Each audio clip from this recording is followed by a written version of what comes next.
على نبينا محمد وعلى آله وصحبه أجمعين أما بعد. Donc on passe au akhlaq du prophète sallallahu alayhi wa alihi wa sallam, c'est-à-dire ses bonnes mœurs, ses bons comportements. L'imam an-Nawawi rahmatullahi alayhi nous dit wa kana ajwad an-nas, le prophète sallallahu alayhi wa alihi wa sallam était le plus généreux des gens. Wa kana ajwada ma yakunu fi un certain mois. Et il était le plus généreux. Donc il était le plus généreux des gens. Et il était le plus généreux lors de la survenue d'un certain mois. Est-ce que c'était le mois du pèlerinage? Est-ce que c'était le mois sacré de Rajab? C'était quel mois à votre avis? Effectivement, ceci est très connu. Il était plus généreux que jamais durant le mois de Ramadan. Donc si déjà hors Ramadan, c'était le plus généreux des gens, imaginez-vous un peu à quel point il pouvait être généreux durant le mois de Ramadan.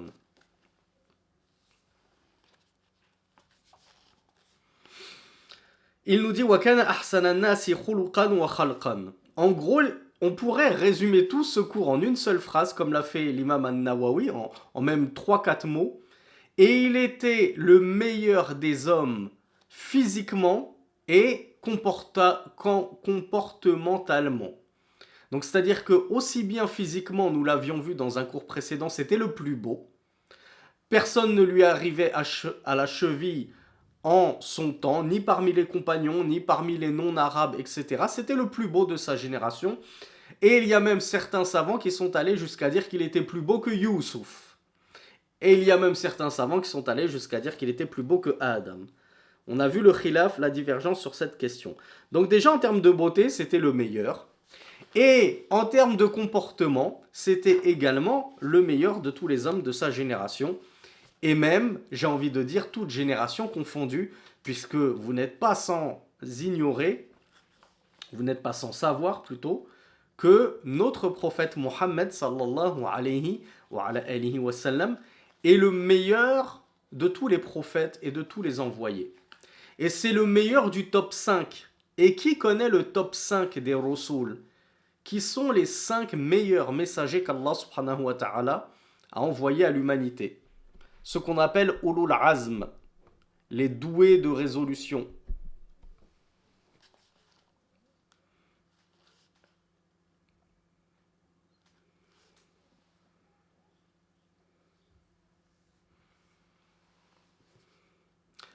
Alors, j'ai eu pratiquement que des bonnes réponses. Inès, elle m'a dit Adam, non. Tous les autres que Inès m'a cités, oui, mais Adam ne fait pas partie de cela. Sinon, Allahumma barak, je n'ai eu que des bonnes réponses. Abraham, Moïse, Aïssa, Jésus, Nuh, je ne les ai pas donnés dans l'ordre, mais c'est pas grave, Noé et Mohammed sallallahu alayhi wa sallam. Voici quels sont les 5 plus importants et les 5 plus grands messagers. Et Mohammed sallallahu alayhi wa sallam est le meilleur de ces 5-là. Wa alyanahum kaffan. Il est rapporté que, comme on le verra inshallah à la toute fin du cours, que le prophète sallallahu alayhi wa sallam, comment étaient ses mains déjà? Comment étaient ses paumes? Qui s'en souvient? Effectivement, il avait de grandes mains, de fortes mains, puissantes, costauds, avec de grosses articulations, mais bien sûr proportionnelles à son corps. Donc ça ne paraissait pas déformé, il n'était pas difforme comme certains qui sont éprouvés et affectés par une maladie et qui ont de grosses mains alors qu'ils ont de petites têtes, de petits bras, etc., etc. Et malgré que ses mains étaient grosses, bien pleines et bien volumineuses, elles étaient pour autant les plus douces. On pourrait se dire, de grosses mains, c'est des mains de maçons, des mains de mineurs, qui sont pleines de rugosité, pleines de cicatrices, parce qu'ils travaillent manuellement, ils ont travaillé d'un travail manuel toute leur vie. Eh bien, Rasulullah sallallahu alayhi wa sallam, il a été rapporté qu'il avait les mains les plus douces. Wa atiyabahum rihan. et il était en même temps celui qui avait la meilleure odeur, à tel point qu'il a été rapporté que sa transpiration sentait quoi à votre avis? Qu'est-ce qu'elle sentait la sueur du prophète sallallahu alayhi wa sallam? Les compagnons disent que sa transpiration était encore meilleure que le musc. Et savez-vous ce que les compagnons faisaient avec sa transpiration?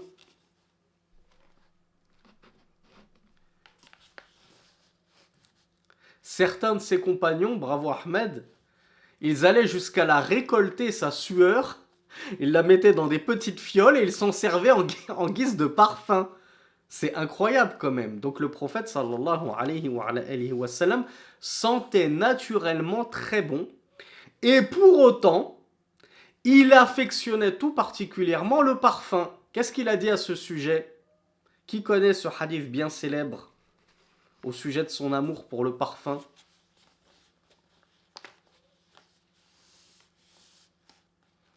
Alors oui, Mu'ad, il a oublié juste une partie. C'est quoi la deuxième partie?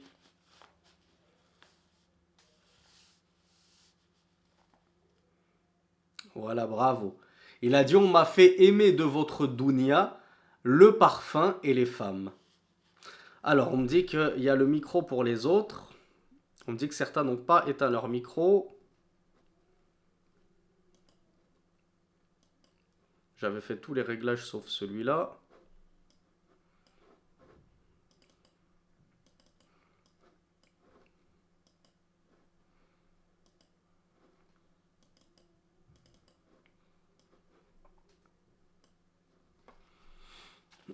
Voilà, ça devrait être bon.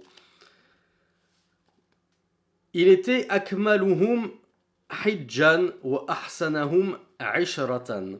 Le prophète sallallahu alayhi wa sallam était le plus parfait, le plus complet en termes de raison. Vous savez que la raison, elle diffère d'un individu à un autre. Celui qui avait la raison la plus parfaite et la plus complète, c'est-à-dire celui qui était le plus intelligent, le plus sagace, le plus euh, celui qui avait la raison, qui avait atteint, qui avait dépassé toutes les autres en son temps, c'était celle du messager d'Allah sallallahu alayhi wa sallam. Et il était le meilleur en ishra. Qui sait ce que ça veut dire al-ishra en langue arabe? C'est un mot que vous allez rencontrer sous différentes formes, notamment dans le Coran, quand Allah nous dit wa'ashiruhunna bil ma'ruf. Bravo, Eya. Très bonne réponse. Al-ishra, c'est la compagnie. C'est le fait d'accompagner quelqu'un, de vivre avec quelqu'un. Donc Allah nous dit wa'ashiruhunna bil ma'ruf. Au sujet de nos épouses, il nous dit cohabitez convenablement avec elles. C'est-à-dire soyez bons envers vos épouses dans votre vie conjugale. Eh bien le messager d'Allah sallallahu alayhi wa sallam était la meilleure compagnie, aussi bien envers ses épouses qu'envers ses enfants, qu'envers ses compagnons, qu'envers ses ennemis. Même envers l'ennemi, c'était la meilleure personne qui était. Il ne causait pas d'injustice. Il était le plus droit, le plus honnête, le plus juste, même envers ses pires ennemis. Alors qu'en général, les autres, lorsqu'ils rencontraient leurs pires ennemis, notamment les Qurayshites, ils les mutilaient sur le terrain de guerre.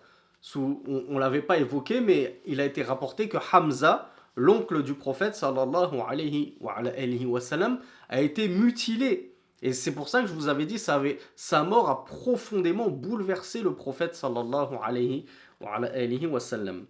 Il était ashja'ahum, il était le plus courageux des hommes. Qui aurait une anecdote qui nous prouverait ceci?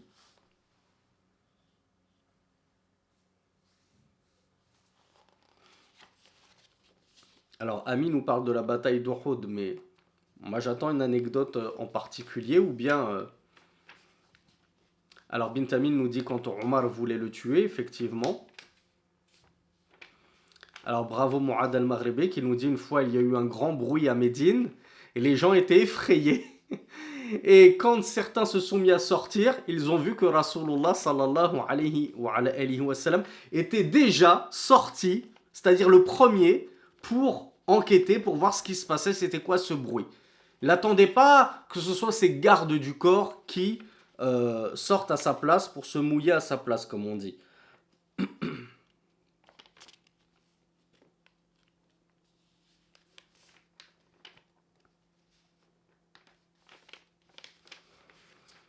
Alors, moi, ce que j'attendais plutôt de vous, c'était l'anecdote d'un compagnon qui disait, je crois que c'était Anas ibn Malik, mais je ne suis plus très sûr, qui disait que lorsque la guerre faisait rage et qu'elle était à son paroxysme, voilà Elias, bravo, c'est ça que j'attendais, et qu'elle était à son paroxysme, on s'abritait derrière le messager d'Allah sallallahu alayhi wa alihi wa sallam. Les meilleurs et les plus courageux des compagnons, lorsque c'était le chaos sur le champ de bataille et que c'était un massacre et un carnage, ce compagnon, je ne sais plus c'est qui, disait nous nous abritions derrière Nattaqi. On craignait les lances des ennemis, on se protégeait des lances des ennemis derrière le messager d'Allah sallallahu alayhi wa sallam. Et lors d'une de ces dernières batailles, lorsque justement régnait le chaos et que les compagnons commençaient à subir des pertes et des dégâts, le prophète sallallahu alayhi wa sallam ne recula pas. Alors Ryan me dit que c'est Ali le compagnon et Elias me dit c'est Barra. Donc Allahu a'lam. En tout cas, c'était un compagnon du prophète qui nous rapporte ceci. Et du coup, lors d'une situation de crise durant l'une de ces dernières guerres, et je crois que c'était à Tabouk, si ma mémoire ne me fait pas défaut, alors que les compagnons commençaient à s'abriter derrière lui, le prophète sallallahu alayhi wa sallam fit face à l'ennemi et il cria Ana nabiyyu la kadhib, ana ibn Abdil Muttalib. Je suis le prophète, ce n'est pas un mensonge. Je suis le fils de Abdul Muttalib. Bien sûr, dans la langue arabe, les grands-parents sont considérés comme les parents, et les arrière-grands-parents sont considérés comme les parents, et les arrière-petits-enfants sont considérés comme ses propres enfants. Donc voilà pourquoi il a dit « Je suis le fils de Abdel Muttalib ». Ça nous prouve quoi? Cheikh Mohamed Meziane, il nous explique que déjà, si tu n'étais pas courageux, est-ce que tu dirais à tes pires ennemis, ceux qui n'attendent qu'une chose, c'est de te trouver sur le champ de bataille pour te décapiter? Est-ce que déjà tu te tiendrais face à eux? Et vous vous doutez bien que tout le monde ne connaissait pas forcément le prophète sallallahu alayhi wa sallam physiquement. Il y avait plein de tribus arabes aux alentours qui avaient entendu parler de ce prophète qui voulait abolir leur polythéisme et qui se disaient juste voilà, si on a l'occasion de tuer ce Mohammed, on va le tuer, mais ils ne savaient pas à quoi il ressemblait. Donc du coup, là, il a fait deux choses. Déjà, il est allé face à l'ennemi sans peur et sans reproche, comme on dit. Et en plus, il s'est présenté à eux. C'est comme s'il leur disait, je suis là. C'est moi, Mohammed. C'est moi l'homme que vous voulez tuer. C'est moi. C'est moi le prophète. Qu'est-ce qui se passe maintenant? Qu'est-ce que vous allez faire? Ana nabi ou la kadhib, ana ibn Abdil Muttalib. Allahu Akbar. Si ça, c'est pas un signe de courage incroyable d'affronter l'ennemi comme ça. Donc, ça, déjà, cette parole du compagnon, elle est une preuve en faveur des savants qui voient que le prophète, sallallahu alayhi wa sallam, comme l'a dit l'imam al-Nawawi, a combattu durant 27 batailles. Plutôt, il a mené 27 batailles par lui-même et il a combattu durant 9 batailles, comme nous l'avons vu. Et il y a des savants comme Ibn Taymiyyah, rahmatullahi alayhi, qui disent en réalité le prophète sallallahu alayhi wa sallam n'a jamais combattu dans le sens de porter des coups d'épée à l'ennemi, si ce n'est dans une seule bataille. Et les autres batailles auxquelles il a pris part, certes physiquement, il n'était là que comme chef de guerre, stratège. Il donnait des ordres, il rassurait les compagnons, il les motivait, il donnait des directives, etc. Mais d'après Ibn Taymiyyah, rahmatullahi alayhi, il n'a réellement pris les armes dans le sens qu'il a donné des coups d'épée, qu'il a donné de sa personne, et qu'il s'est réellement mêlé au combat que dans une seule bataille. Laquelle est-elle, si vous le savez? Alors effectivement, c'était l'une des toutes premières. C'était Uhud, qui nous rappelle en quelle année eut lieu Uhud, deuxième grande bataille de l'islam. Oula Mu'ad, tu allais loin là Mu'ad dans l'an 8. L'an 8 c'est Fathu Mecca, la conquête de la Mecque. Donc bravo à tous ceux qui m'ont dit en l'an 3. Uhud c'est en l'an 3, juste après Badr qui eut lieu en l'an 2. Souvenez-vous, on a dit la première année à Médine, le prophète a enchaîné plusieurs nuits blanches, sallallahu alayhi wa sallam, tant il craignait d'être attaqué par l'ennemi. Et c'est seulement en l'an 2 qu'Allah leur a donné la permission de se défendre et de combattre. Et c'est à partir de ce moment-là que les grandes batailles se sont enchaînées. Et Ibn Taymiyyah est allé plus loin et il a dit le prophète sallallahu alayhi wa sallam n'a tué qu'un seul homme de ses mains. Sur toutes ces années où il a affronté les associateurs, depuis la Mecque, depuis l'époque de la Mecque où ils étaient torturés, jusqu'à son dernier souffle, il n'a tué qu'une personne. Savez-vous laquelle est-elle? Bravo Mouad, qui se rattrape. Tu t'es rattrapé de l'an 8, Mouad.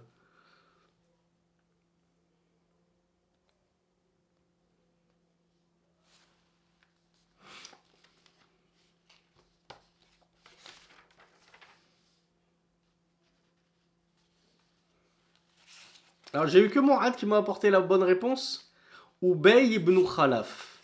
La seule personne, c'était l'un des plus farouches ennemis du prophète sallallahu alayhi wa sallam. Donc le seul homme que Rasulullah sallallahu alayhi wa sallam a tué, c'est Ubay ibn Khalaf. Sinon, d'après Ibn Taymiyyah, le prophète sallallahu alayhi wa sallam n'a jamais combattu à l'épée, porté des coups à l'ennemi, en dehors de la bataille d'Uhud. Et comme on l'a vu, la majorité des savants voient qu'il a combattu durant 9 guerres et 9 batailles.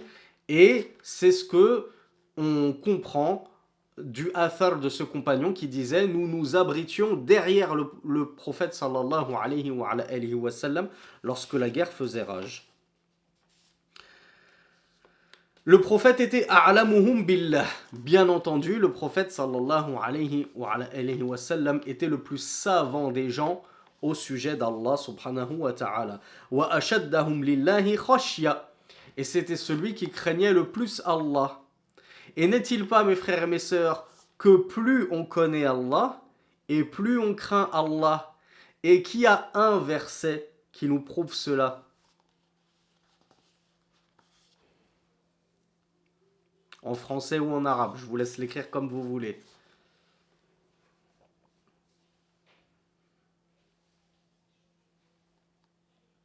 Voilà, bravo Bintamin.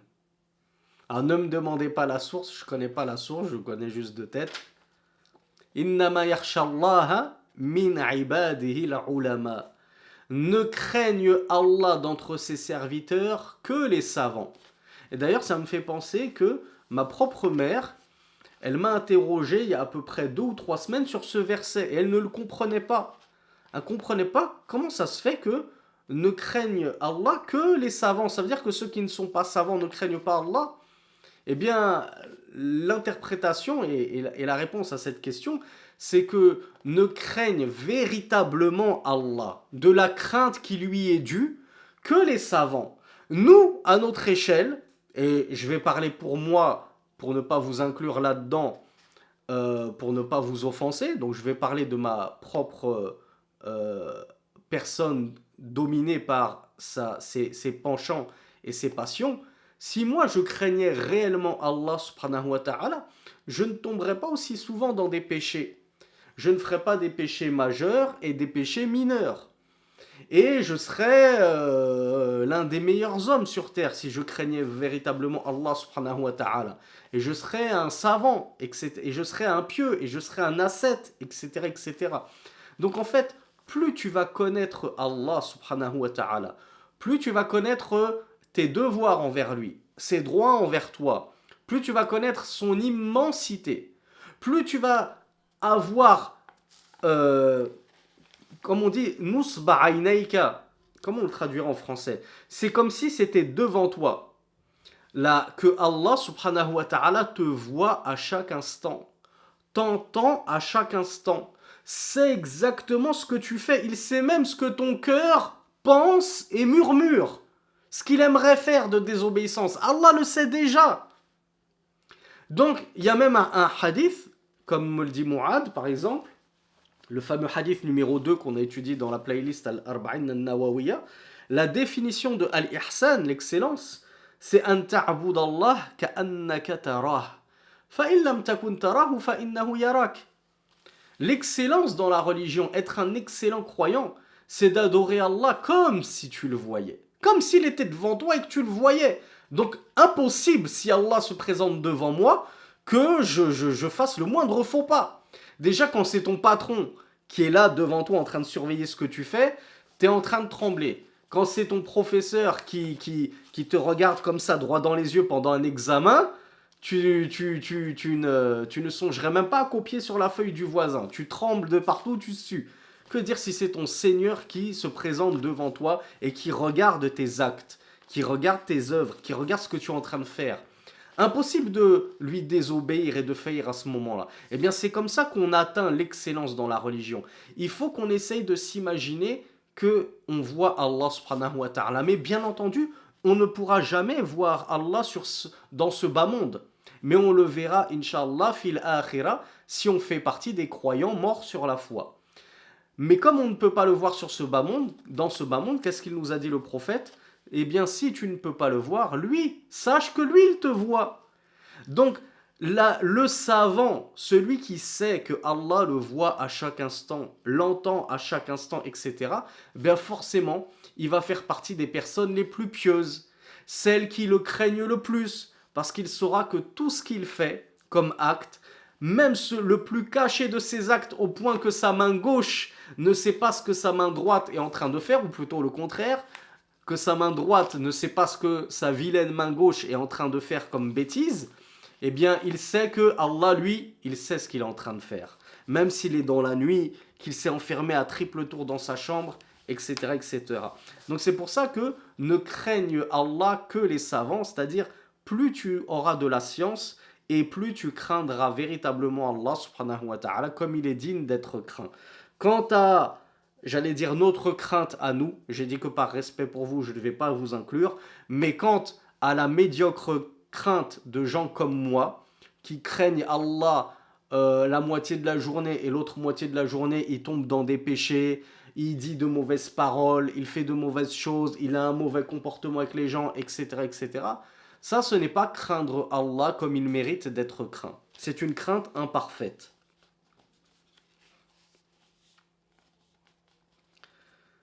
Rasulullah ma kana yaghdabu li nafsihi. Le prophète sallallahu alayhi wa sallam ne s'énervait jamais pour lui-même. Un exemple de ce que, encore une fois, des serviteurs comme moi font. Des gens qui s'énervent pour eux-mêmes. Au lieu de faire preuve de patience, de prendre sur soi, eh bien on s'énerve, parfois on rend le mal par le mal, etc. On est très loin du modèle prophétique, sallallahu alayhi wa sallam. Eh bien, le prophète, lui, il ne s'énervait jamais pour lui-même. Lorsqu'on lui causait du tort, il ne s'énervait pas pour le tort qu'il avait reçu. Wala yantaqimu laha, et il ne se vengeait pas parce qu'on lui avait commis du tort, comme cette personne qu'on avait déjà narré, je crois, en début de séminaire, ou alors c'était dans un séminaire précédent. Alors bravo Ikhlas, c'est exactement ce que j'étais en train de préparer comme histoire. Un bédouin qui avait prêté une chamelle au messager d'Allah sallallahu alayhi wa sallam était venu lui réclamer son dû et il l'avait tiré comme ça le prophète par le col de son vêtement, à tel point qu'il en avait eu la marque et que les compagnons se sont énervés, qu'ils étaient prêts à corriger cet homme. Mais le prophète sallallahu alayhi wa sallam leur a dit laissez-le et donnez-lui meilleur encore que la chamelle qu'il m'avait donnée. Donc non seulement il ne se vengeait pas pour lui-même, il ne s'énervait pas, il ne rendait pas le mal par le mal, mais bien souvent il rendait du bien par le mal qu'on lui faisait. Il n'y avait qu'un seul moment et une seule situation où le prophète sallallahu alayhi wa sallam s'énervait. Quel est ce moment, cette situation? Alors c'est pas un événement particulier, c'est dans un cas de figure, il s'énervait. Alors il y a Ahmed qui me dit pour Allah, et c'est Ami qui m'a apporté la réponse la plus précise. Quand les droits d'Allah sont bafoués, nous dit notre sœur Ami. Et c'est exactement ça. Quand les limites d'Allah sont transgressées, alors là, il pouvait s'énerver très fort. Au point qu'on pouvait voir son visage devenir rouge de colère. Donc l'imam An-Nawawi nous dit wa innama yaghdabu idhan tuhikat hurumatullah. Mais il ne s'énervait que lorsque les interdits d'Allah subhanahu wa ta'ala étaient transgressés, étaient bafoués, étaient commis. Fahina idhin yaghdabu wa la yaqumu li ghadabihi shay'un hatta yantasir lil haqq. Alors à ce moment-là, il s'énervait et rien ne pouvait calmer sa colère jusqu'à ce qu'il ait secouru la vérité, jusqu'à ce qu'il ait rétabli la loi d'Allah subhanahu wa ta'ala. وَإِذَا غَضِبَ أَعْرَضَ وَأَشَاحَ. Et lorsqu'il s'énervait, qu'est-ce qu'il faisait pour contenir sa colère? Eh bien tout simplement, il se détournait. Et comme je l'ai dit, ça se voyait sur son visage qu'il était énervé. Mais pas un mot plus haut que l'autre, comme on dit. Pas de coups portés envers les gens, pas d'insultes. Juste il se détournait et cela se voyait qu'il était contrarié sur son visage. وَكَانَ خُلُقُهُ الْقُرْآنِ. Comme l'avait décrit Aïcha, son comportement c'était le Coran. Tous les bons comportements auxquels Allah subhanahu wa ta'ala nous invite à nous parer dans le Coran, Rasulullah sallallahu alayhi wa sallam en était le modèle parfait de mise en pratique du Coran. وَكَانَ أَكْثَرَ النَّاسِ تَوَاضُعًا. Et malgré que le prophète sallallahu alayhi wa sallam était le meilleur des hommes et de tous les envoyés comme nous venons de le voir, c'était également le plus modeste des hommes. Alors, certains d'entre vous pourriez m'objecter ou avoir déjà pensé en votre fort intérieur, comment se fait-il qu'un jour le prophète sallallahu alayhi wa sallam, lui qui est si modeste et humble d'habitude, ait dit une fois « Ana sayyidu waladi Adam » je suis le maître des fils d'Adam. En gros, je suis le meilleur de tous les fils d'Adam. Comment est-ce que vous expliquez cela, mes frères et sœurs? Bravo, ami, encore une fois, très bonne réponse. Alors oui, Ilyes, effectivement, Allah l'a désigné ainsi. Bravo, Bint Amin. Bravo, Mouad. Qu'est-ce qu'il a dit à la fin, après avoir dit « Je suis le maître des fils d'Adam » Qu'est-ce qu'il a dit pour conclure?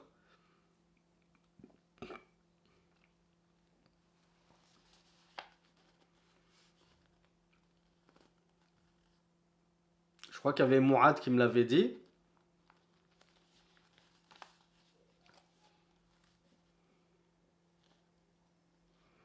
Alors personne ne sait ce qu'il a dit, même en français, hein, ça ne me dérange pas que c'est un séminaire en français, vous pouvez me donner des réponses en français, ne vous inquiétez pas, j'attends pas que vous me recrachiez le mot exact en arabe.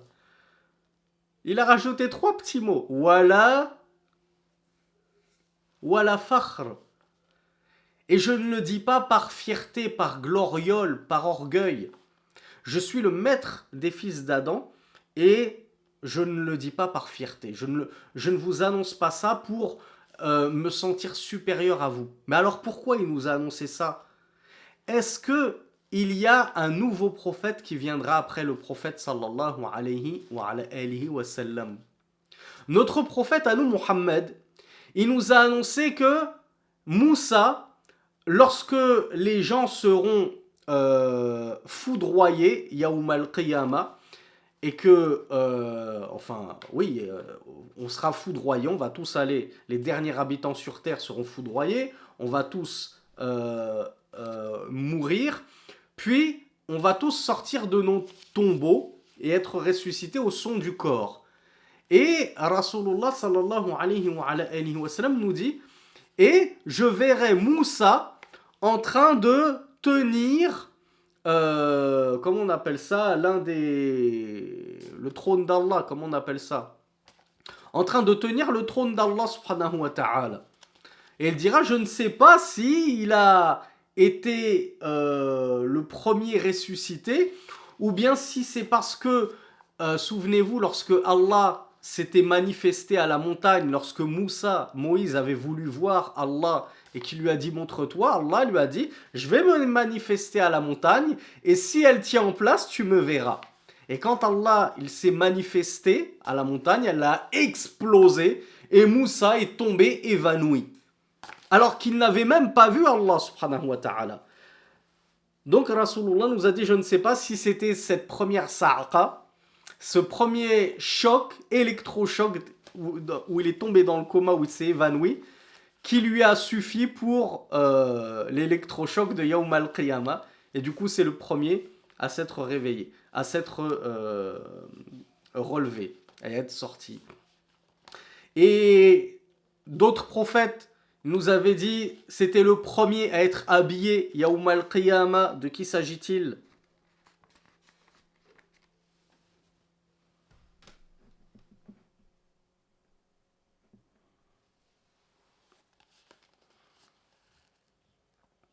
Alors je vous pose la question, mais moi-même j'ai un doute. Il me semble que c'était Ibrahim, mais alors j'ai un doute. Donc on va oublier cette question parce que je ne veux pas vous induire en erreur. Je ferai ma petite recherche parce que... Mais il me semble que c'est Ibrahim, il l'a dit, c'est le premier qui sera vêtu Yawm al-Qiyamah. Bref, ça c'est pour vous dire que le prophète sallallahu alayhi wa sallam nous a informé de certaines spécificités des prophètes avant lui afin qu'on connaisse leur niveau et qu'on sache que c'était des grands hommes qui avaient une certaine place devant Allah subhanahu wa ta'ala. Mais comme il n'y aura plus de nouveaux prophètes après lui et que c'est lui le sceau des prophètes, qui est-ce qui va venir après lui pour nous dire vous savez votre prophète il était comme ci, il était comme ça, sachez que votre prophète Mohammed c'était le meilleur de nous tous, c'était Sayyidu Waladi Adam. Donc il a été obligé pour qu'on connaisse la place de notre prophète en islam et qu'on sache qui est-ce qu'il était réellement, de mentionner certaines de ses qualités, non pas par orgueil et par prétention, mais juste pour qu'on sache qui il était, quelle est sa place dans notre religion. Donc voilà pourquoi cela n'a rien à voir avec un manque d'humilité. Au contraire, le prophète sallallahu alayhi wa sallam était le plus modeste et le plus humble des gens.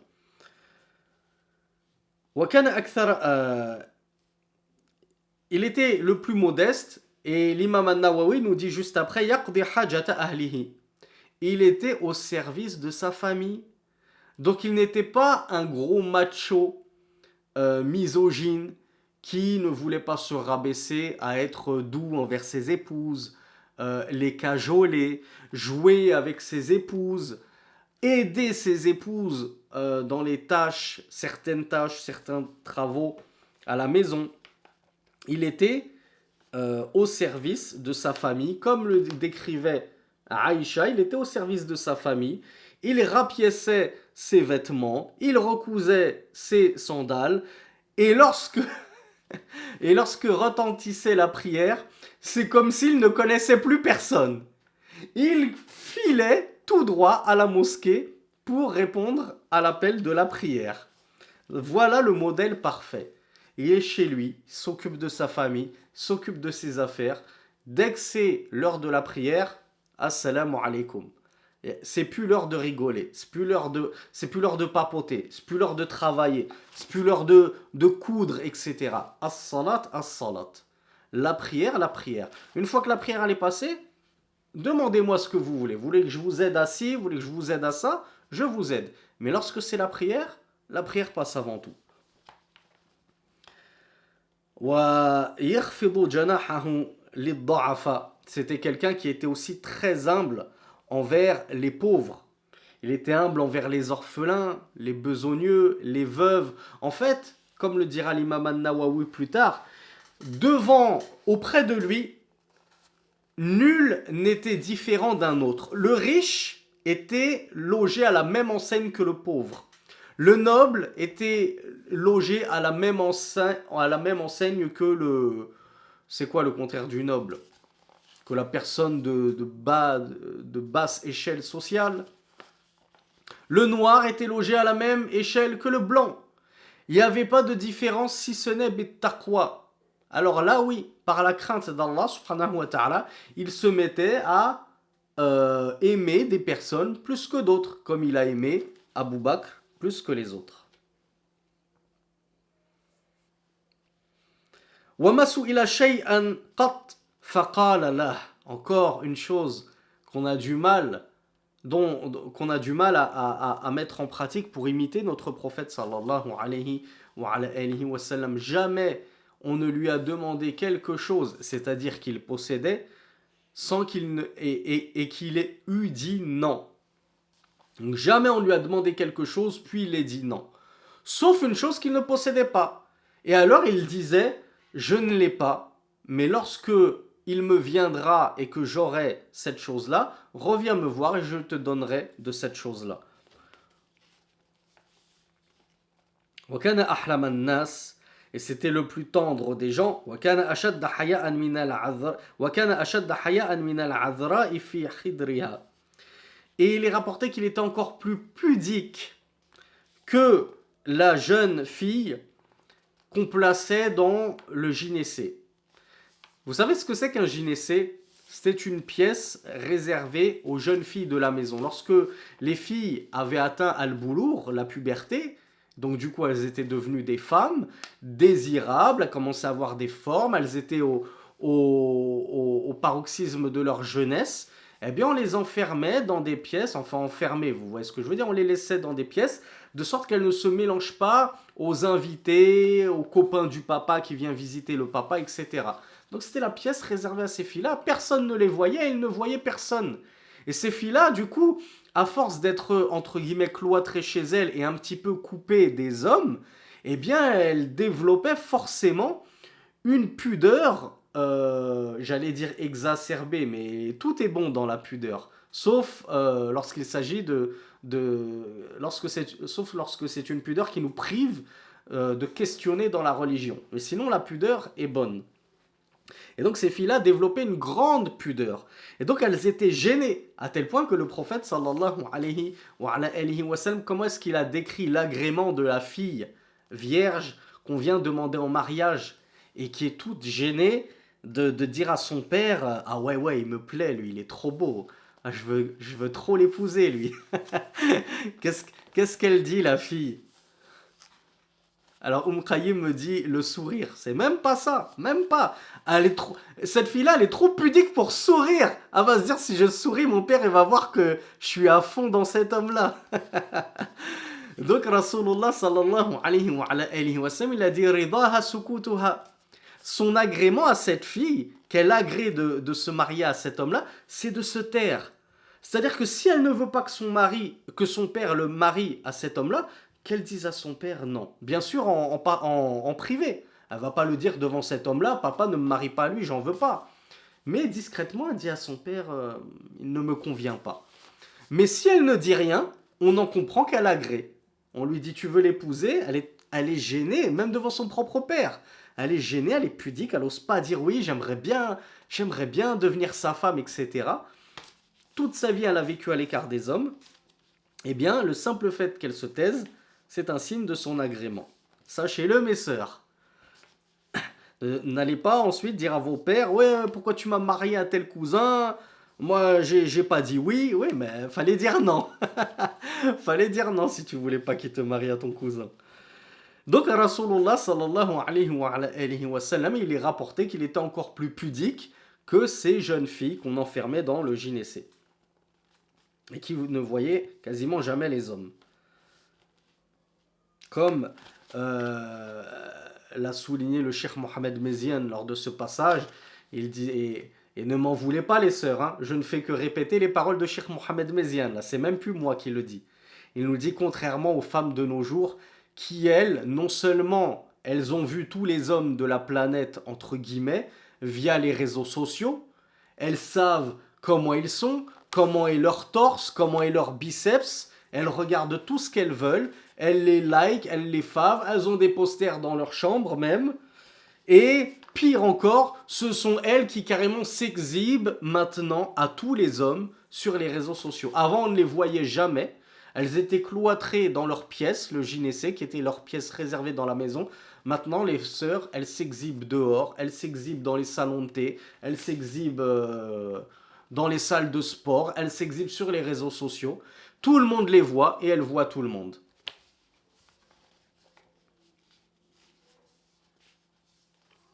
À bon entendeur, salam. Et à bonne entendeuse, salam. Donc ici, l'imam al-Nawawi nous dit wal-qarib wal-ba'id wal-qawi wal-da'if 'indahu fil haqqi sawa. Et celui qui était éloigné, de même que celui qui était très proche du prophète sallallahu alayhi wa sallam, celui qui était fort et celui qui était faible étaient auprès de lui sur le même pied d'égalité, au même rang. Comme on l'a dit, il ne faisait de différence entre guillemets entre les gens que par la taqwa. Donc plus tu craignais Allah et plus tu avais les faveurs du prophète et il passait de temps avec toi et il te conviait chez lui et il allait chez toi, etc. etc.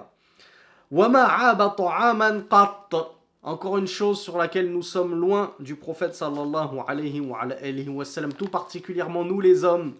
Allez les frères, on va laisser les sœurs respirer un peu, on va parler un petit peu de nous et de nos défauts, qui à chaque fois que notre femme se tue en cuisine pendant des heures à nous préparer un bon plat, ouah, c'est pas assez salé, ouah, c'est trop épicé, ouah, c'est trop sucré, ouah, t'as oublié ceci, ouah, ma mère, elle le fait mieux que toi, j'aurais dû rester chez ma mère, etc., etc. Eh bien, l'imam al-Nawawi nous dit que le prophète sallallahu alayhi wa sallam n'a jamais critiqué et dénigré un plat. S'il aimait ce plat, il en mangeait. Et s'il ne l'aimait pas, il le délaissait tout simplement. Il n'y a pas besoin de critiquer un plat. Cheikh Mohamed Meziane nous apporte une petite faïda, mes frères et mes sœurs. Donc ne prenez pas toujours les critiques de vos maris pour des insultes, mes sœurs. C'est quand c'est à la sabil tarbiya. Quand c'est pour éduquer sa femme, c'est-à-dire l'aider à progresser. C'est-à-dire qu'un jour, ta femme, voilà, va rater, elle va se lancer dans une nouvelle recette. Toi, tu lui dis, ça manquait un petit peu de sel. Mais tu ne le dis pas pour critiquer son plat. Tu lui dis pour l'aider à ce qu'elle réussisse mieux sa recette la prochaine fois. Ça manquait un petit peu de sel, ça manquait un petit peu de sucre. Tu aurais plutôt dû ne pas mettre de tomates parce que ça ne se marie pas très bien avec ceci et cela. Donc lorsque c'est dans ce but-là, alors il n'y a pas de mal. Ce qui est interdit, c'est de critiquer pour le dénigrement. Donc le prophète sallallahu alayhi wa sallam n'a jamais critiqué un plat. S'il l'aimait, il le mangeait. Sinon, il le délaissait. Wala ya'kulu muttaki'an. Et le prophète sallallahu alayhi wa sallam ne mangeait pas accoudé. Donc comme ça, pourquoi il ne mangeait pas accoudé? Ça a été rapporté que c'était qui mangeait accoudé? Ashabu tarafuh wal muluk. C'est rapporté que c'était les rois, les grands, les notables, les aristocrates. C'était leur façon de montrer qu'ils étaient opulents. Et ils mangeaient comme ça, allongés. Donc le prophète sallallahu alayhi wa sallam ne mangeait pas accoudé. Wala ala khiwan. Il ne mangeait pas non plus sur des tables. Tout ce qui est surélevé du sol. Du coup, c'est interdit, mes frères et mes sœurs, de manger sur une table à l'occidentale. On doit absolument tous manger par terre pour faire comme Rasulullah sallallahu alayhi wa sallam. Alors non, ce n'est pas interdit, mes frères. Il y en a certains qui m'ont dit oui, non, c'est pas interdit. C'est pas interdit de manger sur une table. Pourquoi? Parce que celui qui rapporte ceci, et il me semble que c'était Anas ibn Malik, C'est lui qui rapporte ce hadith que Rasulullah ne mangeait pas, sallallahu alayhi wa sallam, sur les tables, et pourtant il a été vu en train de manger lui-même sur une table, Anas ibn Malik, ce qui prouve qu'il avait compris que ce n'était pas une interdiction de manger sur une table. Mais, bien sûr, c'est meilleur de manger directement par terre et de s'asseoir dans une certaine assise pour manger. Ça permet d'éviter de trop manger. Alors déjà, lorsqu'on mange par terre, c'est pas à même le sol, le carrelage, hein, où les gens ils marchent avec leurs chaussures et tout, puis tu vas poser ton poulet bizitoun, là, ton poulet aux olives dessus avec la sauce qui nage dans le carrelage entre les joints. C'est pas comme ça qu'il faut comprendre ça. Mais qu'est-ce qu'il faisait le prophète sallallahu alayhi wa sallam? Il posait une sorte de nappe, une peau de bête. Vous posez ce que vous voulez, comme vous pouvez le voir à Médine dans les tables de Ramadan, quand ils servent le repas aux jeûneurs. Tu as juste à installer une petite nappe en plastique, en papier, ce que tu veux. Et tu manges directement par terre, c'est la sunna, c'est ce qui est de meilleur. Et du coup, c'est quoi l'assise? Alors, je vois qu'il y a Qayyim qui voit c'est quoi cette fameuse assise.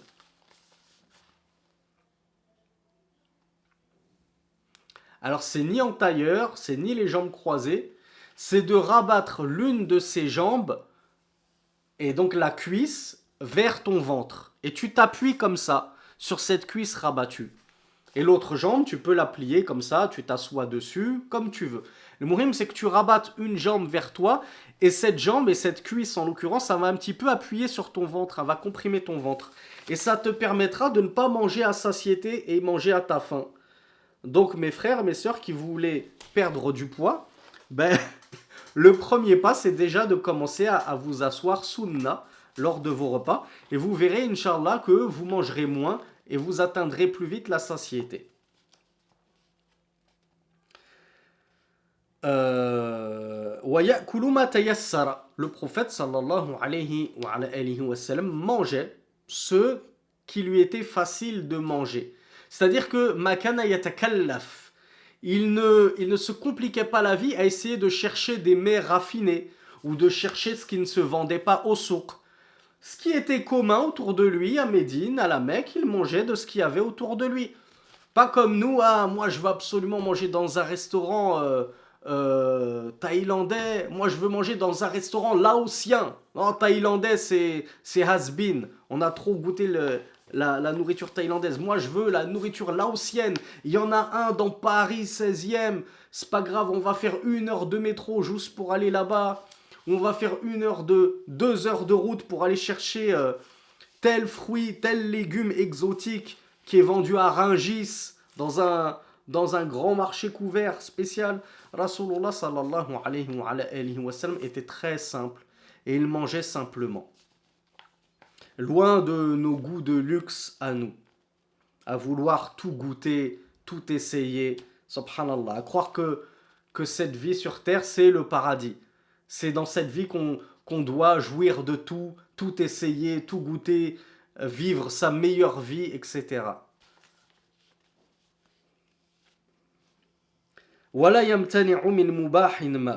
Et le prophète sallallahu alayhi wa sallam ne se privait de rien de licite. À partir du moment où la nourriture ou la boisson était licite, il en buvait. Donc il ne se privait pas de lait. Il n'était pas comme nos amis néo-véganes. Ouais, faut pas boire du lait, c'est mauvais pour la santé. Blablabli, blablabla, la propagande végane, végétarienne, je sais pas quoi. Où faut pas manger de viande, faut pas boire de lait. Allah subhanahu wa ta'ala, il nous l'a donné. Et il en parle dans le Coran. Il vante le lait dans le Coran. Il nous a dit qu'il nous a donné des bestiaux dont on consomme de la viande. Rasulullah a bu du lait. On lui a proposé, je crois que c'était Jibril qui était venu le voir avec une coupe de vin et une coupe de lait, en lui proposant, et il a choisi le vin, il a choisi le lait, pardon. Rasulullah sallallahu alayhi wa sallam. Il n'a pas dit, ah non, non, je prends ni l'un ni l'autre. Le vin, ça enivre et le lait, c'est mauvais pour la digestion. C'est pas bon, il faut pas, ça provient d'un animal, c'est pas du respect des animaux de boire de leur lait. Qu'est-ce que c'est que ces propagandes, s'il vous plaît? Jazakumullahu khayran. Ne vous faites pas avoir par de telles propagandes. Alors on me pose la question, est-ce que c'est interdit d'être vegan? C'est pas interdit, mais n'embête pas les autres. reste dans ton idéologie, mais ne commence pas à faire de la propagande pour forcer les gens à devenir comme toi. À partir du moment où c'est halal, laisse-nous dans notre halal. Tu veux te priver des bonnes choses qu'Allah a placées sur terre pour nous, prive-toi. Mais prive-toi tout seul. Ne viens pas nous embêter. Donc Rasulullah sallallahu alayhi wa sallam ne se privait pas de ce qui était halal. Allah lui a permis, il en mange. Il y a déjà pas mal de haram, de choses qui nous sont interdites. Si en plus vous nous rajoutez dans les interdits des choses qui sont licites, qu'est-ce qui nous reste? Des dattes et de l'eau.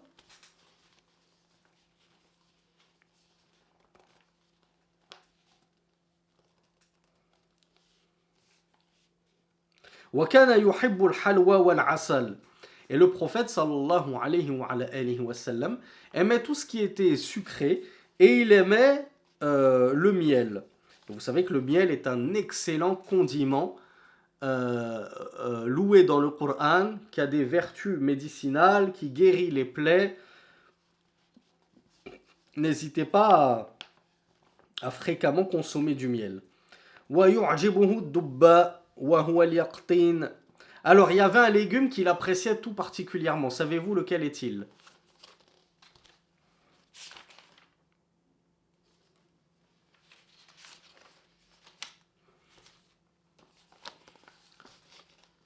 Alors voilà, le potiron, ça rentre dans la famille des curcubitacées, des cucurbitacées plutôt. C'est tout ce qui est courge. Donc, l'imam al-Nawawi nous a dit que c'était al-yaqtin. Donc, al-yaqtin, ce qu'on connaît, c'est que c'est le potiron. Mais en réalité, ad-dubba, c'est plus une courge un petit peu allongée.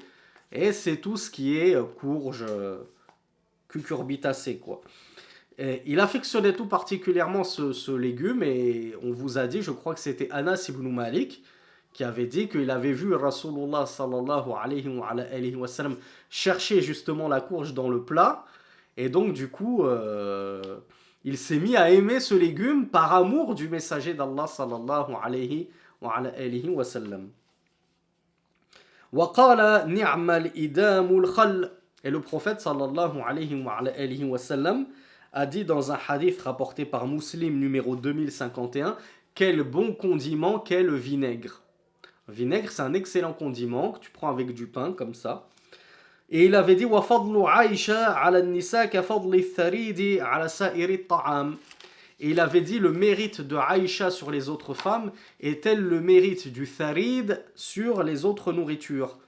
Le hadith, il est rapporté par Bukhari, numéro 3770, qui est dans Muslim, numéro 2426. Qui sait ce que c'est que al-tharid?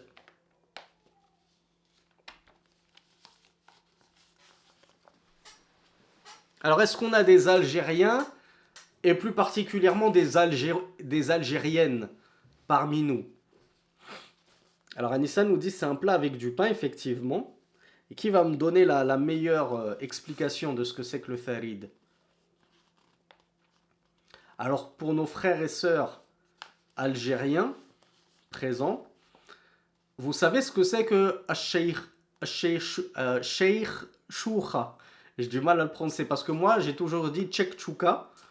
Et ce que ma mère appelle Tchekchouka, ainsi que mon père, et dans ma famille du côté d'Algérie, la Tchekchouka, c'est une purée de poivrons. Hein, c'est du poivron dans toutes les sortes, etc.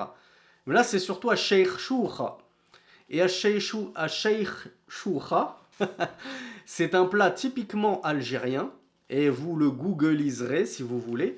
Et en fait, c'est du pain émietté comme ça, dans lequel on imbibe ce pain dans un bouillon de viande, accompagné de quelques légumes, notamment des pois chiches, etc.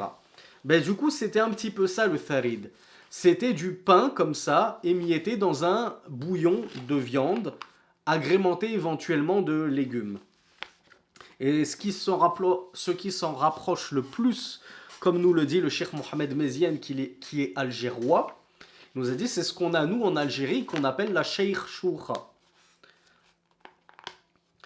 وَكَانَ حَبَّ الشَّاةِ إِلَيْهِ الذِّرَاعِ. Et le prophète sallallahu alayhi wa sallam affectionnait tout particulièrement une partie de la brebis ou du mouton, savez-vous laquelle est-elle? Et c'est justement parce que cette juive, qu'Allah la maudisse, savait qu'il aimait cette partie-là, qu'elle lui a servi après l'avoir empoisonné. 3 ans avant sa mort. Il est mort 3 ans après des suites de cet empoisonnement, subhanallah. C'était à Khaybar, l'an 7, si vous vous souvenez. Alors c'était l'épaule. Ah non, ne me parlez pas de cerveau. Elias, pitié. Ne me parle pas de cerveau, là, de cervelle. Tu vas me faire vomir en direct. Donc le prophète, sallallahu alayhi wa sallam, sa partie préférée, c'était l'épaule. Al-dhira'. وقال أبو هريرة رضي الله عنه خرج رسول الله صلى الله عليه وعلى آله وسلم من الدنيا ولم يشبع من خبز الشعير يعني للعدم وكان يأتي الشهر والشهران ولا يوقد في بيت من بيوته نار. Et Abu Huraira nous dit, le prophète sallallahu alayhi wa sallam a quitté ce bas monde alors qu'il n'a jamais été rassasié de pain d'orge, de pain confectionné avec de la farine d'orge. Et il lui arrivait de passer 1 mois, voire 2 mois, sans que dans ses maisons on ait allumé de feu. C'est-à-dire que sans qu'on ait cuisiné quoi que ce soit dans sa maison. Même cuisiner du pain, parce que pour cuisiner du pain, il faut bien faire un feu. Donc même cuisiner un simple pain, il lui arrivait de passer 1 mois, 2 mois, sans que dans ses maisons, il n'y ait rien à manger. Et même lorsqu'il avait du pain à manger, eh bien Abu Huraira, radiyallahu anhu, nous dit qu'il ne s'en est jamais rassasié. Il n'a jamais mangé à satiété, sallallahu alayhi wa sallam. Puis vous avez les orientalistes et les occidentaux et les ennemis de l'islam qui font passer notre prophète pour le pire des hommes, pour un personnage avide de femmes, avide d'or, de richesses, etc. Subhanallah. Si seulement il se renseignait un minimum sur notre prophète sallallahu alayhi wa sallam. Wa kana ya'kulu al-hadiyya wa la ya'kulu as-sadaqa. Le prophète sallallahu alayhi wa sallam s'empêchait de manger des sadaqat. Lorsque tu venais lui faire une aumône, il la refusait. Il ne mangeait pas de l'aumône, mais il acceptait les cadeaux. Tu lui faisais un cadeau par amour et affection et amitié pour lui, il le prenait, il en mangeait. Mais les aumônes, il ne se rabaissait pas à accepter l'aumône. وَيُكَافِي عَلَى الْهَدِيَّةِ. Et non seulement il n'acceptait pas l'aumône, mais il acceptait les cadeaux, mais lorsqu'on lui faisait un cadeau, il le rendait. C'est-à-dire dans le sens, il faisait un cadeau en retour. Et il est même connu que généralement, le prophète sallallahu alayhi wa sallam faisait des cadeaux meilleurs que ce qu'il recevait lui-même. Regardez un petit peu sa générosité dont nous avons parlé en début de cours. Lorsque j'ai pas de quoi retourner le cadeau, parce que moi-même je suis très pauvre, les gens ils me font des cadeaux, qu'Allah les récompense, mais moi j'ai pas grand chose pour je peux rien leur offrir. Qu'est-ce que je fais dans ce cas-là?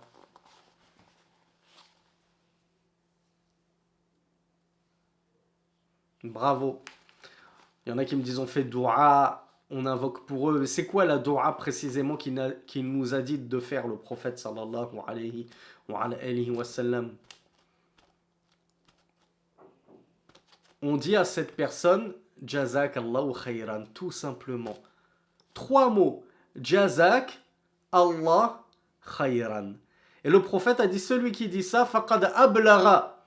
Il a été exhaustif dans le remerciement, dans la gratitude envers celui qui lui a fait un cadeau. Il n'y a pas mieux que qu'Allah te récompense par un bien. Jazak, c'est pas moi qui vais te récompenser en t'offrant un cadeau. Je demande que ce soit Allah lui-même qui te récompense. Allahu Akbar. Qu'est-ce que tu veux de plus que la récompense d'Allah? Tu veux que moi je t'offre un bounty, un sneakers? Donc mieux vaut la récompense d'Allah que la récompense des gens. Bien sûr, si tu jumelles les deux et que tu lui dis Jazakallahu khayran, qu'Allah te récompense en bien, et qu'en même temps tu lui fais un cadeau, C'est des hasanats en plus que tu te fais envers toi-même. Quand tu offres un cadeau à quelqu'un, tu gagnes des hasanats. Ne pensez pas qu'Allah est insouciant de ce que vous faites. Et le prophète sallallahu alayhi wa sallam recousait ses sandales, ses souliers, lorsqu'ils avaient besoin d'être recousus, et il rapiéçait ses vêtements. Donc on voit que dans son foyer, il travaillait, il s'occupait de ses propres affaires, il déléguait pas tout à ses épouses comme on a tendance à le faire. Et il visitait le malade.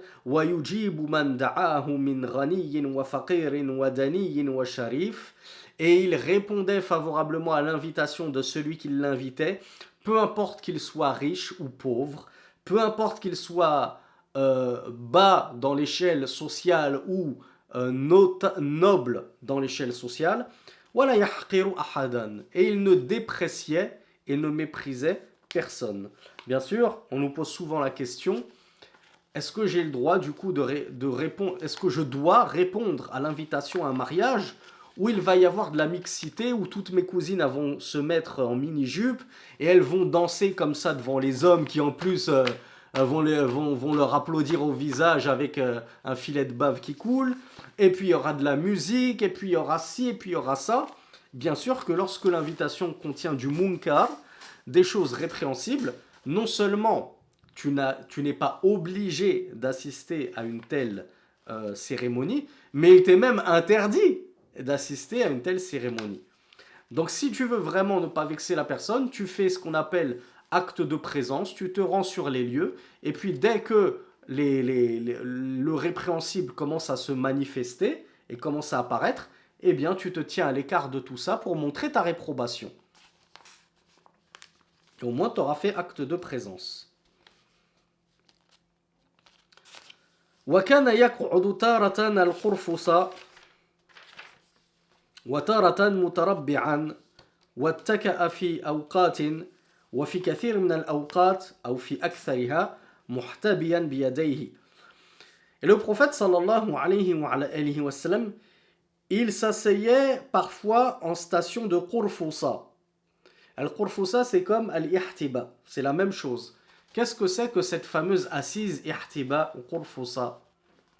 En quoi elle consiste?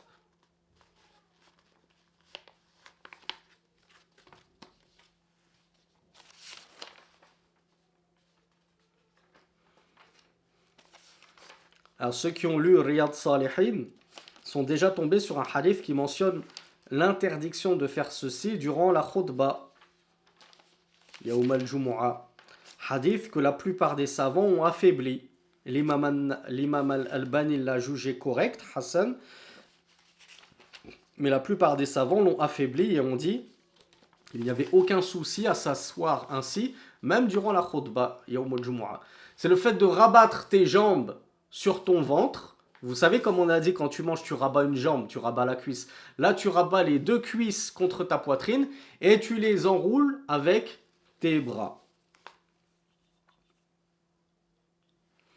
Donc il s'asseyait tantôt comme ça, le prophète sallallahu alayhi wa sallam. Tantôt il s'asseyait en tailleur, donc les jambes croisées. Tantôt il s'appuyait sur sa main. Et son assise qu'il a le plus pratiquée, nous dit l'imam an-Nawawi, c'était al-ihtiba, donc le fait de ramener ses jambes vers sa poitrine. Et soit tu fais passer ton qamis au-dessus de tes genoux comme ça pour maintenir tes jambes sans avoir besoin de les tenir avec tes mains, soit tu les tiens directement en les enlaçant avec tes mains.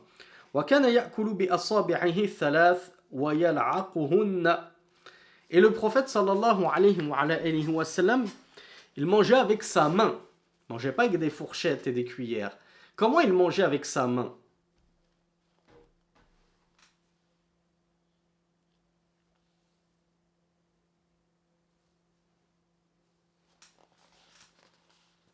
Ah, bravo, vous êtes nombreux à le savoir. Déjà, il mangeait avec sa main droite, on est d'accord. Il a interdit de manger avec la main gauche. Et plus particulièrement avec sa main droite, il mangeait avec les trois doigts. Alors du coup, c'est quoi les 3 doigts? C'est ceux-là? Je mange comme ça du coup? Je ramasse ma nourriture comme ça avec ces 3 doigts-là? Voilà, c'est plutôt les 3 premiers. Le pouce, l'index et le majeur. Et qu'est-ce qu'il faisait une fois la nourriture terminée avec ces 3 doigts-là? Bravo Nawel, bravo Mourad, bravo Elias, bravo Mariama, bravo Eya. Bon, vous êtes tous au courant, je ne vais pas vous dire tous bravo, vous le savez tous. Eh bien, j'espère que vous la mettez en pratique, cette sunna que vous connaissez tous. Il se léchait ensuite les doigts, les 3 doigts de la main droite. Et d'ailleurs, dans un hadith, le prophète sallallahu alayhi wa sallam nous a dit que lorsque tu as fini ton repas, lèche tes doigts ou fais-les lécher. Si t'as pas envie de les lécher, donne-les à ta femme, donne-les à ton fils, donne-les à ta fille et fais-les lécher. Tes 3 doigts si tu veux pas les lécher. Pourquoi? Il a dit parce que vous ne savez pas où se trouve la baraka dans la nourriture. Ça se trouve que la baraka dans la nourriture, elle était tout à la fin. Dans ces petits restes de nourriture que tu as sur les doigts. Et cette baraka, qu'est-ce que tu en as fait? Tu l'as laissé partir dans un papier essuie-tout, dans un Kleenex, dans une serviette, dans un torchon, sous l'eau. Lèche tes doigts. Prends toute la baraka, t'es sûr que tu as fini le plat en entier. Et ensuite, tu peux te laver les mains, il n'y a aucun souci. On comprend de ce hadith qu'il ne convient pas de gaspiller, mes frères et mes sœurs. Tu laisses comme ça la moitié du plat, tu le jettes à la poubelle, subhanallah, comme on le voit souvent au restaurant. Au restaurant, tu sais que tu ne vas pas prendre à emporter. Force-toi à finir. Ou demande à quelqu'un de t'aider à finir. Mais ne rends pas l'assiette au serveur comme ça, tu sais très bien que ça va finir à la poubelle. Et ben, t'auras raté toute la baraka de ton repas. Et ensuite, à 4 heures de l'après-midi, tu dis, oh, j'ai faim, je comprends pas, on est allé au restaurant, on est allé au grec, j'ai encore faim. Bah oui, mais comment tu veux ne pas avoir faim si tu as été privé de la baraka de ton repas? Et ça arrive souvent, mesdemoiselles, vous le saurez quand vous serez devenues de jeunes femmes mariées avec des enfants, que les enfants gaspillent beaucoup. Et il faut les obliger, il faut leur apprendre à ne pas gaspiller. Et vos enfants vont tout le temps réclamer à manger. Tu vas leur dire, mais je comprends pas. Mais on vient de manger il y a 2 heures. Ben oui, mais le petit, il n'a pas fini son assiette. Il a laissé toute la baraka partir à la poubelle, ou il l'a donnée au chat, ou pire aux chiens pour ceux qui ont des chiens, etc., etc. Ou il l'a jeté en cachette à la poubelle comme ça arrive parfois. Donc éduquez vos enfants à ne pas gaspiller, à prendre toute la baraka de la nourriture. Et en plus, scientifiquement parlant, j'ai lu une découverte scientifique il y a quelques années seulement. Ils ont découvert que dans les 3 premiers doigts de la main droite, il y avait des enzymes digestives. Et du coup, ça facilitait la digestion de se lécher les 3 doigts de la main droite.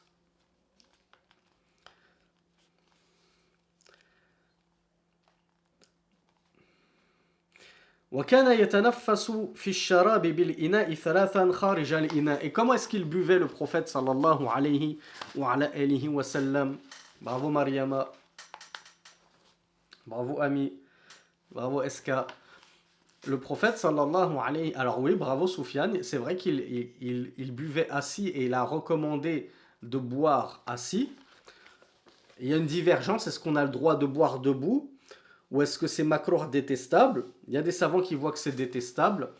Et il y en a qui disent que c'est autorisé parce que celui qui rapporte le hadith et qui est Ali ibn Abi Talib, lui-même a été surpris en train de boire debout.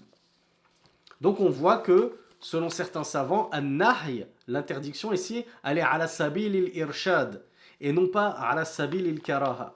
C'est une interdiction très légère, de bonne convenance, et c'est pas une interdiction pour exprimer un caractère détestable.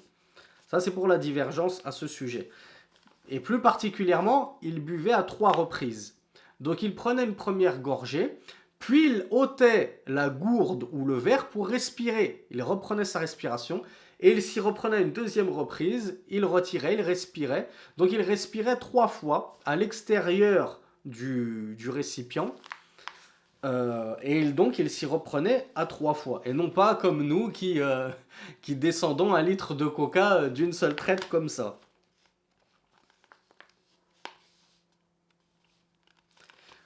وَيَتَكَلَّمُ بِجَوَامِعِ الْكَلِمِ. Ça, j'en ai souvent parlé dans plusieurs cours, dans certains séminaires. le prophète sallallahu alayhi wa sallam, il avait une spécificité qu'Allah lui a donnée au détriment des autres messagers, c'est qu'il avait jawami'ul kalim. C'est-à-dire qu'en très peu de mots, il était capable d'exprimer des choses profondes, très importantes et très denses, capables de te guider pour toute la vie. Avec un conseil, il était capable de te toucher et de t'apporter la guidée pour toute ta vie. وَيُعِيدُ الْكَلِمَةَ ثَلَاثًا لِتُفْهَمْ. Et le prophète sallallahu alayhi wa sallam avait tendance à répéter 3 fois ce qu'il disait afin d'être bien compris par les gens. وَكَلَامُهُ بَيِّنٌ يَفْهَمُهُ مَنْ سَمِعَهُ. Malgré que ses propos étaient de base clairs, limpides. D'ailleurs, il est rapporté que le prophète sallallahu alayhi wa sallam était le plus éloquent des Arabes. Vous le savez, les Arabes étaient les maîtres de la poésie et de la langue, tout peuple confondu. Parmi les Arabes, les maîtres de cet art oratoire étaient les Quraysh, et parmi les Quraysh, le plus éloquent des hommes était le prophète sallallahu alayhi wa sallam. Et donc, malgré que ses propos étaient déjà clairs et limpides, compris de tous ceux qui l'entendaient, il répétait parfois 3 fois l'information afin d'insister sur son importance et qu'elle soit mémorisée dès son écoute. وَلَا يَتَكَلَّمُ مِنْ غَيْرِ حَاجَةٍ. Et contrairement à nous, le prophète sallallahu alayhi wa sallam ne parlait pas sans nécessité, ne parlait pas sans besoin, ne parlait que lorsque le besoin s'en faisait sentir. Donc il était tout sauf bavard. وَلَا يَقْعُدُ وَلَا يَقُومُ إِلَّا عَلَى ذِكْرِ اللَّهِ سُبْحَانَهُ وَتَعَالَى. Et le prophète ne s'asseyait pas et ne se levait pas sans dire Bismillah. Donc toute assise et toute levée s'accompagnait de la mention du nom d'Allah subhanahu wa ta'ala. وَرَكِبَ الْفَرَسَ وَالْبَعِيرَ وَالْحِمَارَ وَالْبَغْلَ وَأَرْدَفَ مُعَاذًا خَلْفَهُ عَلَى نَاقَةٍ وَعَلَى حِمَارٍ وَلَا يَدَعُ أَحَدًا يَمْشِي خَلْفَهُ. Et le prophète sallallahu alayhi wa sallam, et ceci est un énième signe de sa modestie et de son humilité, c'est que il ne se refusait pas de monter autre que des chamelles de course et des chamelles très luxueuses et les fameuses chamelles rousses dont il avait dit à Ali ibn Abi Talib qu'Allah subhanahu wa ta'ala guide par ta cause un seul homme te sera meilleur que de posséder un troupeau de chamelles rousses. Les chamelles rousses faisaient partie de leurs biens les plus précieux, l'équivalent de nos voitures de luxe de nos jours. Eh bien, le prophète sallallahu alayhi wa sallam montait tantôt à dos de cheval, mais tantôt à dos de chameau, mais tantôt à dos d'âne et de mulet.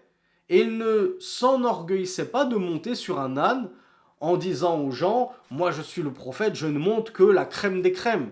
Je ne vais pas monter sur un âne. » C'est comme si nous, à notre époque, on s'enorgueillissait et on disait « Moi, je ne monte pas dans une Renault. » Surtout les sœurs. Je ne sais plus comment on les appelle, cette catégorie de sœurs. Enfin, je sais, mais je ne veux pas nommer ce mot parce qu'il est vraiment très vulgaire.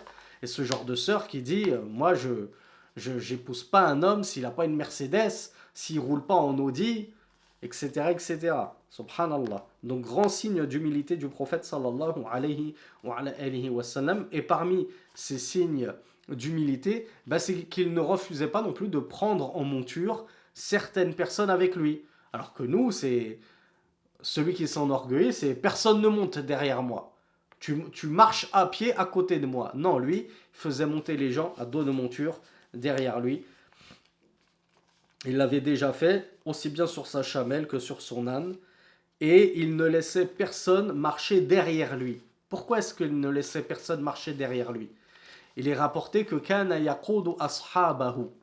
Le prophète sallallahu alayhi wa sallam, lorsqu'il marchait, il dirigeait ses compagnons. Donc les compagnons étaient devant lui. Pourquoi? Qui sait pourquoi? On aurait tendance à se dire un chef, bravo ou Mikhlas, très bonne réponse. On aurait tendance à se dire un chef, en général, il prend la tête de son cortège, des gens qui le suivent. puisque c'est lui qui va à droite, à gauche et les gens le suivent. Mais Rasulullah sallallahu alayhi wa sallam disait à ses compagnons, marchez devant moi et laissez mon dos pour les anges. Parce que le prophète sallallahu alayhi wa sallam, il était suivi par les anges. وَعَصَبَ عَلَى بَطْنِهِ الْحَجَرَ مِنَ الْجُوعِ. Et il lui est arrivé de nombreuses fois d'attacher une pierre sur son ventre. À votre avis, pourquoi il faisait ça?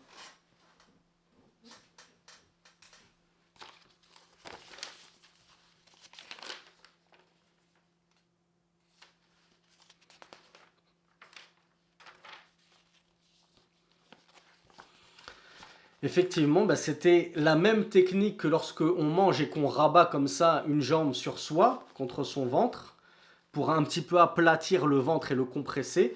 Eh bien, pour compresser son estomac et essayer de calmer la faim, eh bien, il s'attachait parfois une pierre sur le ventre, et ainsi le faisaient certains compagnons, parmi les plus illustres compagnons. Subhanallah, regardez cette génération. Subhanallah. Tilka ummatun qad khalat, laha ma kasabat, wa lakum ma kasabtum. Subhanallah. Voici une génération qui est passée. Comment voulez-vous rattraper les compagnons en termes de mérite? C'est pourquoi le prophète sallallahu alayhi wa sallam avait dit La tasubbu ashabi, n'insultez pas mes compagnons, par celui qui a son âme dans sa main.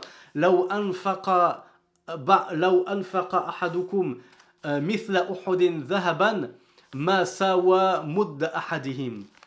Si l'un d'entre vous, et il s'adresse à ceux qui ne sont pas des compagnons, avait dépensé l'équivalent de la montagne Uhud en or, cela n'atteindrait même pas le moud d'un de mes compagnons. C'est des gens qui étaient trop loin, ça y est, ils sont irrattrapables, on ne pourra jamais atteindre leur niveau. Les meilleurs des gens qui se serraient une pierre pour calmer leur faim tellement ils n'avaient rien à manger. Et malgré qu'ils étaient pauvres, qu'ils n'avaient rien à manger, regardez ce qu'ils ont accompli. Regardez la darwa qu'ils ont accompli, regardez les terres qu'ils ont conquis. Regardez les rois et les empereurs qu'ils ont déchus. Et regardez notre prophète sallallahu alayhi wa sallam, à qui Allah avait pourtant proposé les clés des trésors de ce bas monde. Si Rasulullah sallallahu alayhi wa sallam l'avait voulu, il serait devenu l'homme le plus riche et le plus puissant que la terre ait jamais connu. Plus que Mansa Moussa dont nous avions parlé une fois dans un séminaire.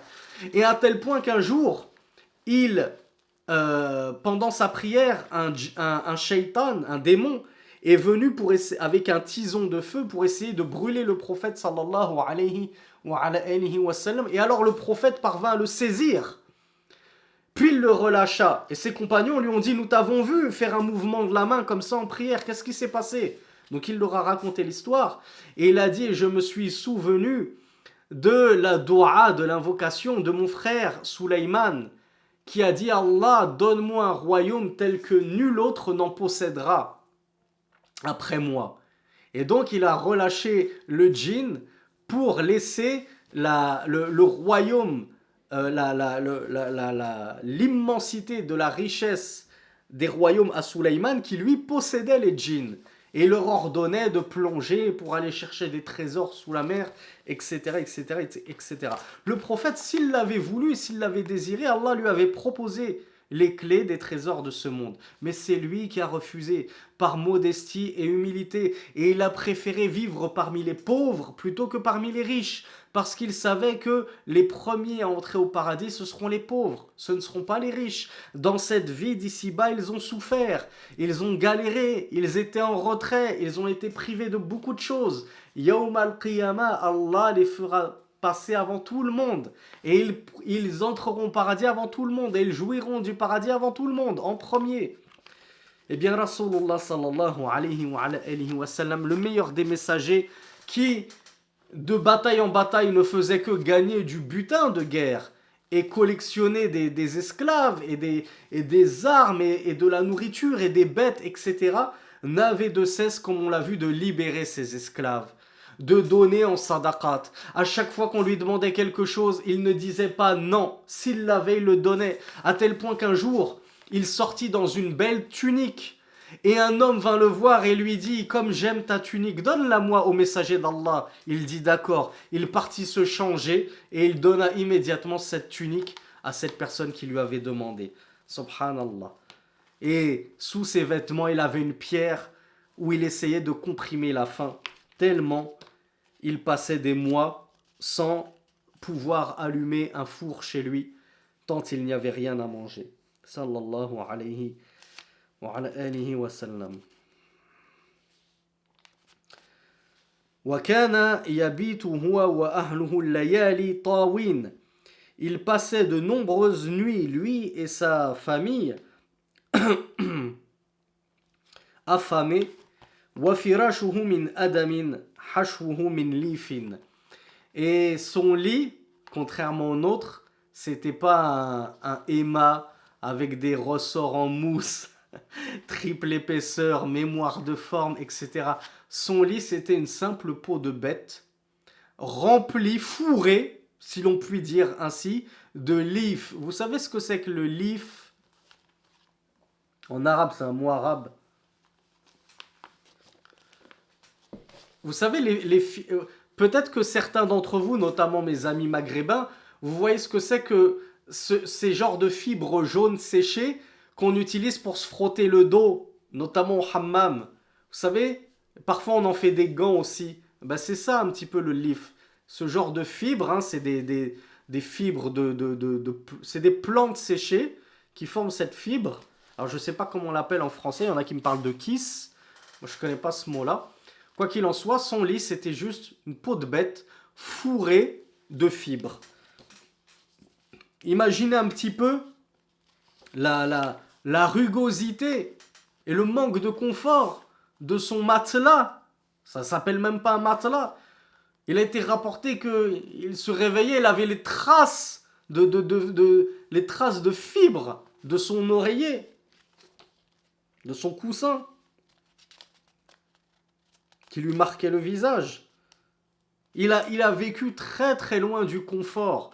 Et nous avons ces charlatans islamophobes qui prétendent que notre prophète était un charlatan, qui a abusé des gens, abusé de leur naïveté, abusé de leurs femmes, abusé de leurs biens, subhanallah.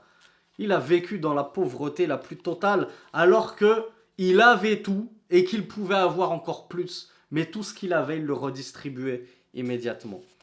وَكَانَ مُتَقَلِّلًا مِنْ أَمْتِعَةِ الدُّنْيَا كُلِّهَا. Et pour résumer, nous dit l'imam An-Nawawi, il se contentait de peu de cette vie d'ici-bas. Il prenait très peu des biens de cette vie d'ici-bas. وَقَدْ أَعْتَاهُ اللَّهُ تَعَالَى مَفَاتِحَ خَزَائِنِ الْأَرْضِ كُلِّهَا فَأَبَى أَنْ يَأْخُذَهَا وَاخْتَارَ الْآخِرَةَ عَلَيْهَا. Alors même qu'Allah lui avait donné les clés des trésors de cette terre, toutes les clés de tous les trésors de la terre, mais il les refusa et il choisit plutôt al-akhira, la vie future. Il nous reste encore 2 belles pages, mes frères et mes sœurs, mais je me rends compte que même si on pousse le cours jusqu'à 1h30, on ne pourra pas le terminer. Donc on verra, Inch'Allah, on consacrera notre cours de lundi prochain à la suite de ces bons comportements du prophète sallallahu alayhi wa sallam. Puis je pense qu'on rajoutera encore 3 autres cours ou 4 autres cours. هذا والله أعلم وصل اللهم على نبينا محمد سبحانك اللهم وبحمدك أشهد أن لا إله إلا أنت أستغفرك وأتوب إليك وآخر دعوانا أن الحمد لله رب العالمين